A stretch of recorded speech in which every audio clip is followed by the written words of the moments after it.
The Heatblurs F-4 Phantom for DCS World is just around the corner, and what better time than now to talk about the technical side of it and the reworks it will bring.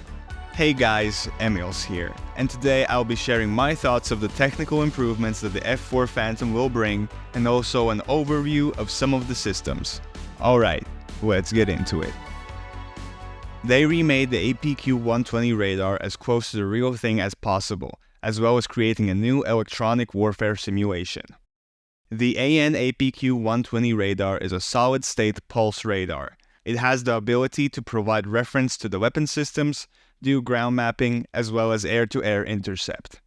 This radar was much more compact than its predecessor, so it could make room for the M61 cannon that the F-4E has mounted under the radar. As for electronics warfare, it has an RWR to detect any air and surface-to-air radar threats.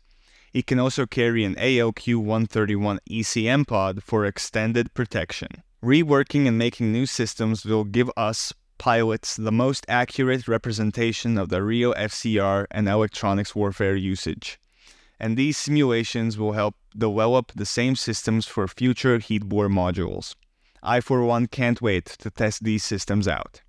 Heatblurs has created a new components-based simulation framework. The aircraft is simulated as thousands of individual components, starting from a light bulb and instrument needle to major flight surfaces.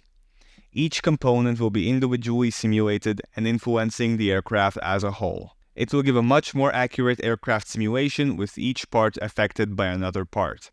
It will probably also give us a much more accurate damage model too. Only thing I would be concerned with would be the performance it will give you because of the thousands of simulations.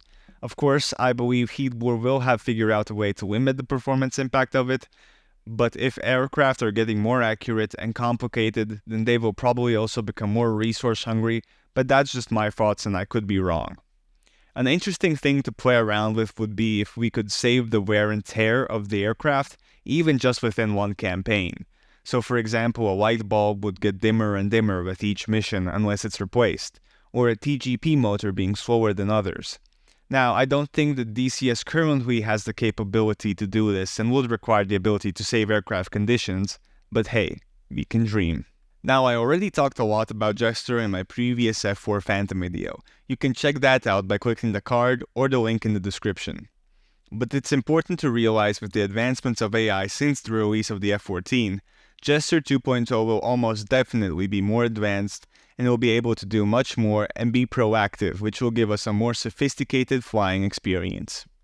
We have had ground crew in all DCS modules with the comms menu, but reading the newly released manual, which I will also leave a link to in the description, the crew chief will be helping us with the startup procedure and also tell us if something doesn't look right. Jester will also be a part of this process, but the crew chief will be able to tell us, for example, if our air brakes are extended or extending during startup. We will be able to ask him to attach ladders and conduct ground checks, like flight control checks, spoiler checks, pitot heat checks, and others. Keep in mind that the manual is still a work in progress and is subject to change. All of this plus a walk-around mode coming later in early access will give us a full experience, starting from pre-flight checks all the way to weapons employment and aircraft shutdown. Speaking of weapons, the F-4 Phantom will come with some new and remade weapons to DCS World, like the GBU-8. They will also add an AGM-12 Bullpup, which is a missile that you will be able to control in flight with UHF radio signals. Also, they will be upgrading the AGM-45 Shrike, which is an early version of an anti-radiation missile used in seed missions. We will definitely be testing these out as they come, so make sure to subscribe so you don't miss it. All in all, Heatblurs is doing some amazing things for the F-4 Phantom, and this will set a new standard for their and other DCS modules. After all, Heatblurs has said it themselves that their goal is to make the F-4E their deepest and most detailed simulation yet.